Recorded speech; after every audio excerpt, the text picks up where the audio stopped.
Welcome viewers, Windshear here. Let's talk about the M416. It's kind of the sleeping giant in the room, if you want to call it that. One of those kind of underrated, underused, underappreciated guns, but for some reason, it's one of the guns I use. It's not just because of that, but it's just because it works for me. It's not a mainstream gun, but a lot of people, everybody picks up this gun, talks about how good it is.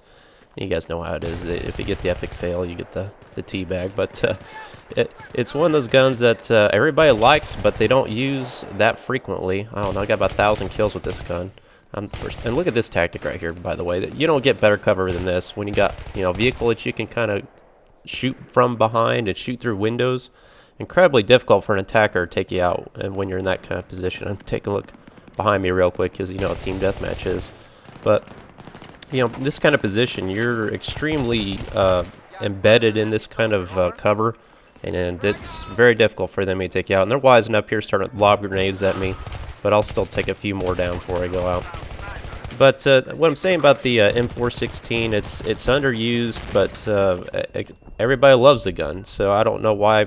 I think, again, what people are starting to read into are stats. And statistically, compared to like an M16A3, this weapon's inferior.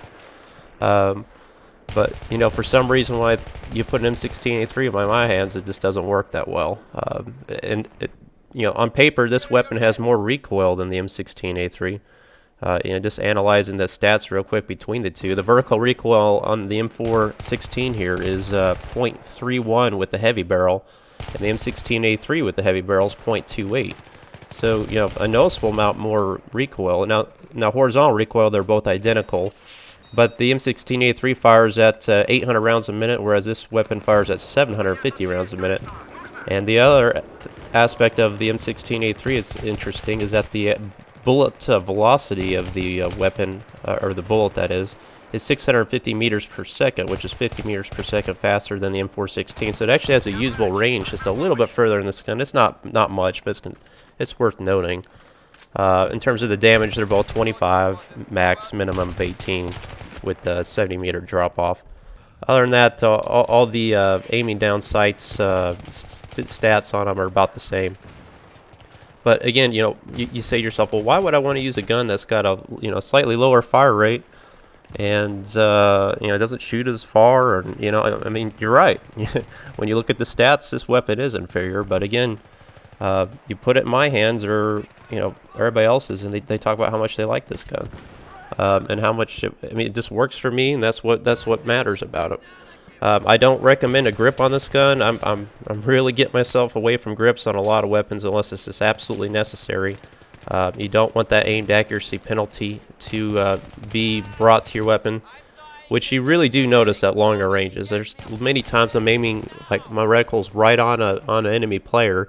I'm accounting for the burst fired. I mean, I'm aiming at the guy. I'm just not hitting him, and that's because of the aimed accuracy penalty. So you can't emphasize that enough, how important that, understanding what that does to your accuracy. Because I mean, there's nothing more important in the game than when you're aiming on an enemy player and your bullets aren't registering. I mean, that's very frustrating. But like I mentioned, I got about 1,000 kills with this gun. But the important thing is, and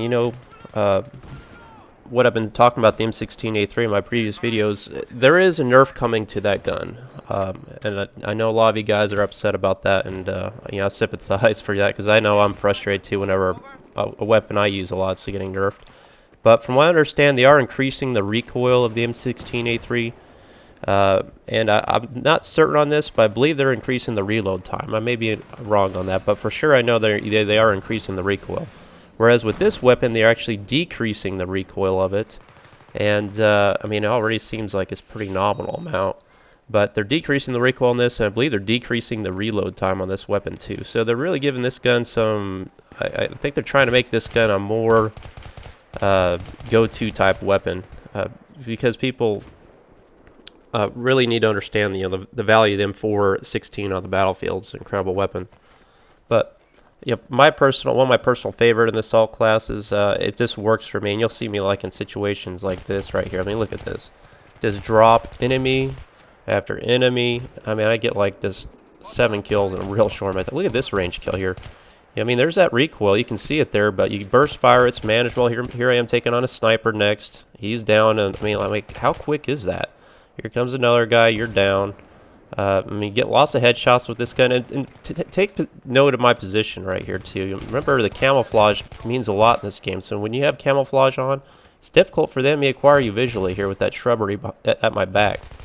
And that kill I just got a second ago. I mean, did you see me get? I mean, how did I get that kill, that headshot on that guy? So I mean, just incredible kills right here. And I mean, this gun's capable of doing it. Good at you know, all ranges is what I'd have to say with it. Again, the heavy barrel really, you know, I think I just really showcased there why you want the heavy barrel. A lot of people talk about flash suppressor on this weapon. I think I'm not saying it's bad, but I think you're wasting a vital slot in this gun. Now, as you can see, this is a very versatile weapon. That's what I'm all about in this game. I don't want guns, for example, the Scar L, and that's, well, I have not made a review of that gun yet. I don't like guns that are only good in a specific role. In other words, only good at a long to medium range. Now, some would argue that, well, why do you like the G3? Well, I still succeed with that gun in close range. I'm not saying that's where I like to keep it, but the M416 here is good in all situations, and I think in certain scenarios, you really need to address the equipment loadouts on your weapon. Now, normally I like heavy barrels, but on close range maps or closer range engagements, you don't need it. I mean, this is Gulf of Oman right here. A lot of I'd say medium range engagements, you throw a suppressor on. And I think in that situation right there, if I would have had a heavy barrel on, I would have been a little more successful.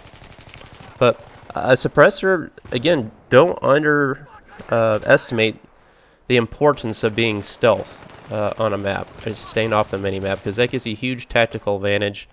Throw a suppressor on every now and then, even though you're taking that aimed accuracy penalty and all that. In less than I'd say 50 meters, you're probably you're gonna be okay with that. You'll still get bullets on target, but just don't try to snipe with it at long range. But I've also pulled off some unbelievable long shots with the suppressor equipped on this gun. So I don't know what it is about this gun, but the suppressor really seems to not have much of a hindrance on its accuracy. So again, between the two absolutely imperative pieces of equipment, I would stick strictly to either a heavy barrel or a suppressor, one of those two. You know, tac light, a laser sight, and flash suppressor. I think you're really just you're missing the point with this gun. Again, burst fire is absolutely important on it. It only has 2 fire modes, so it just burst fire on automatic, and you'll get a nice little burst on target most of the time.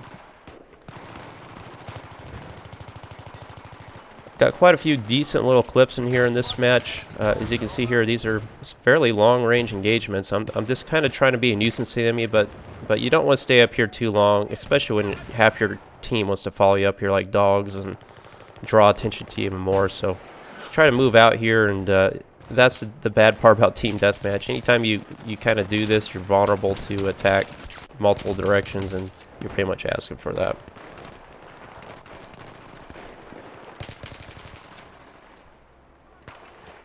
But yeah, in particular in team deathmatch, suppressors are just absolutely vital. I was playing a match against my team earlier today. I'll probably post up some footage of it, but I was using the AS-FAL. But you know, the moment you fire an unsuppressed weapon, and you're playing with a decent team, or against a decent team, that is, chances are, I mean, when you're playing decent players, they're going to be all on you like, you know, stink on shit. I mean, they're going to be just on it. What just happened there? Was that guy had like a gun to the back of my head or something and was like somehow hitting me, and I turn around and take him out? That was pretty impressive. Epic fail right there. Also, too, you hear a lot of people talk about recoil compensation, and that's basically when you're fully auto on a weapon and you're trying to counteract the auto by basically giving opposite control direction. In other words, you're deflecting your aim stick on your joystick down to counteract the recoil. That's a good technique. I have yet to master it myself, but I have mentioned that before in previous videos about utilizing that technique. Again, that's the whole debate between console and PC. It's much easier to do that on a mouse type setup than a controller, which is why I always argue that consoles are a little more difficult to play on than PC, just in terms of control. Now, the players is a whole different story, but just in terms of actually manipulating the controls, I've always said that the consoles require a higher dexterity than PC. But that's a good technique, and you would be well served to utilize that technique, that fire technique with this weapon.